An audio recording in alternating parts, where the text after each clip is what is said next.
Hello and welcome to the Master Suite video on how to get the best from your wood burner or multi-fuel stove. In this video I'm going to cover 5 key points to do exactly that. Make sure you're getting the best from it and that you're safe first and foremost. So, starting with the stove, point number 1. Is your stove the correct size for the room that it's in? Is it installed properly? And is it in safe and good working order? If you're not sure about any of those things, then I suggest first thing you do is to get it checked by a qualified person. Same goes for the chimney, that's point number 2. So the chimney, is it working properly? Is the installation safe and suitable for the wood burner or multi-fuel stove that's installed? Does it have a liner? Is it in good condition? Is the chimney working properly and drawing? All these questions. Again, if you're unsure of any of it, get it checked before you use it, ideally by a qualified person. The point 3 is your maintenance. If you've just moved into the property or you're not sure of the history of it, have it swept immediately before you do anything.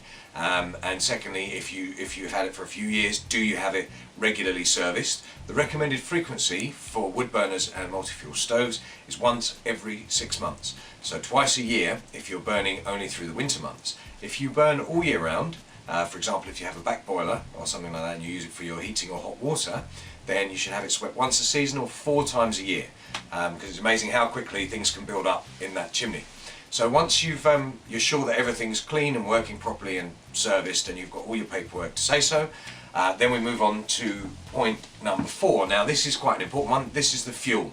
So what you're actually burning inside your stove. Now obviously if you have a wood burner then you only be burning wood, but if you have a multi-fuel stove you can burn some smokeless fuels and wood.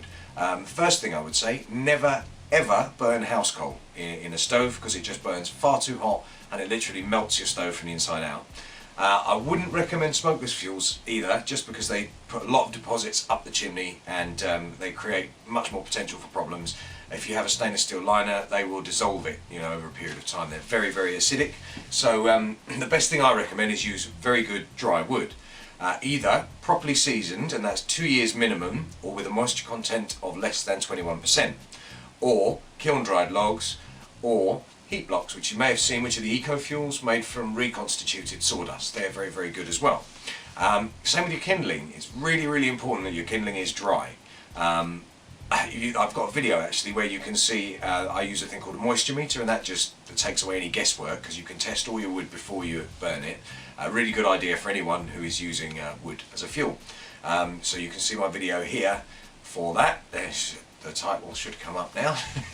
And then once you've made sure that you've got dry wood, we move on to point number 5, and that is setting your fire out properly and using your stove efficiently, the operation of your appliance.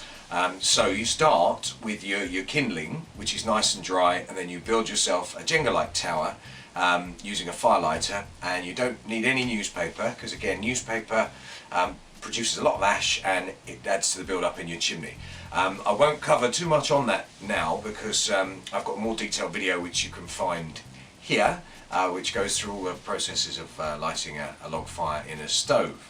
I think that's everything I need to cover in this for now. I will be putting another video up very soon which will go into a bit more detail on combustion and how that works, for those of you who are interested.